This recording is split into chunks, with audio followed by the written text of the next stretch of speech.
Ladies and gentlemen, it's my very great pleasure to launch Access to Life to mark World AIDS Day 2012. Thank you. Access to Life is a very powerful and important exhibition, and we are absolutely honoured that it's come to this venue for the next 6 months.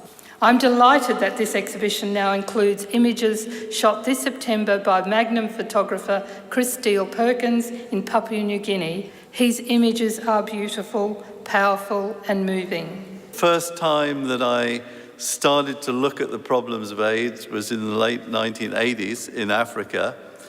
It was a death sentence, there was no question about that. It was a very dark time. And to find in sort of remote corners of the highlands of Papua New Guinea that people are getting treatment. And it's not perfect, but you know, it is happening. It's wonderful to see people from the earliest days here this evening. And of course, it's also wonderful to welcome the next generation of AIDS activists and carers and clinicians and people skilled in prevention. We hope that in the 25 years you commit to HIV/AIDS in Australia and the world, that we will eventually, in your time, see the elimination of this dreadful disease. So what this exhibition does is bring a human face to the global statistics. And you cannot help but be moved when you look at the stories of hope, but also some of the bad news stories where treatment did not reach individuals in time. The Global Fund was set up a little over 10 years ago to raise substantial resources to change the course of these 3 killer diseases: AIDS, malaria and tuberculosis. It's helped place almost 4 million people on antiretroviral treatment, and it's saved over 8 million lives. The New South Wales HIV strategy for 2012-15 will set targets for bringing down new infections. We will make testing for HIV and treatment more accessible, and will renew community awareness.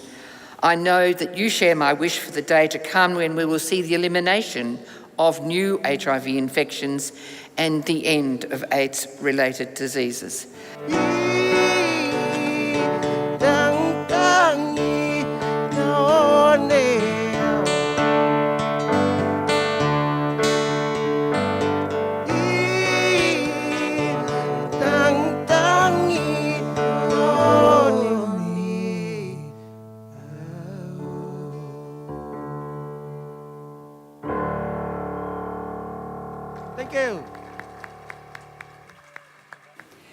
Australia has sustained very effective strategies that have contained infection as successfully as any country in the world.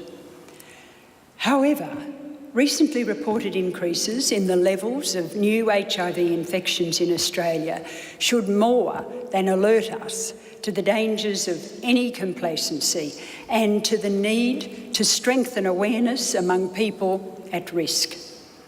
As we know, the Australian caseload represents but a small fraction of the global toll, of the suffering and disruption caused by HIV/AIDS in the rest of the world. While Australia's progress has been so wonderful, there is still so much that needs to be done among the marginalised and discriminated against so close to our borders. And I think the most important thing that we're doing is dealing with the 3 issues of HIV/AIDS, TB and malaria together, acknowledging the commonalities between those diseases and also acknowledging critically that they're all treatable, they're all preventable and for very little money. In Papua New Guinea, it's estimated that only 61% of individuals that need to receive antiviral therapy for HIV have access to life-saving treatment. Less than 15% of the estimated number of HIV-positive pregnant ladies get access to services that can prevent mother-to-child transmission of HIV. It's not acceptable to say it's just the government's responsibility to provide this care. There is a huge moral and social responsibility to leverage the strengths of the private sector, to work with governments and development partners to help address these major health and social challenges. And I'm sure our shareholders agree. Over the past 4 years, Pacific Friends has tried to play its part in raising public awareness about the threat that HIV continues to pose in the developing world and especially in our own region. You see, it's not somebody else's problem in the developing world, it's also a very, very important issue for us in this region.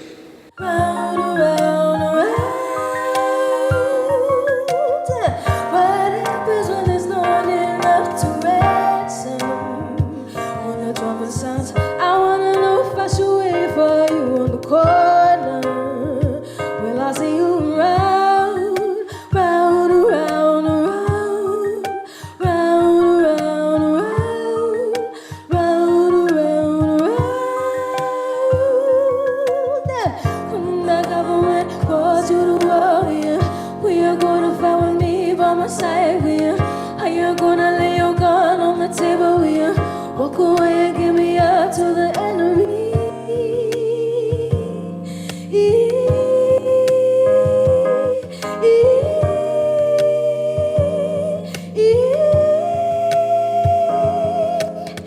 What happens when the deluge is over?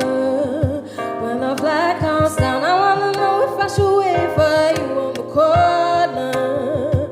Will I see you round, round, round, round, round, round, round, round, round, round. When the government calls you to war, we are gonna fight with me by my side, are you gonna lay your gun on the table, walk away and give me up to the enemy.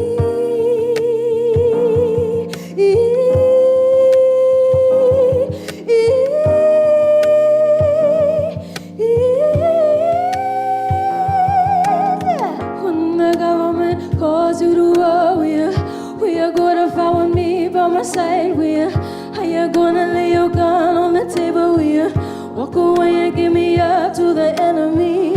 When the government calls you to war, we are gonna fight with me by my side, are you gonna lay your gun on the table, walk away and give me up to the enemy. Thank you. Thank you very much. Are you gonna lay your gun on the table, walk away and give me up to the enemy.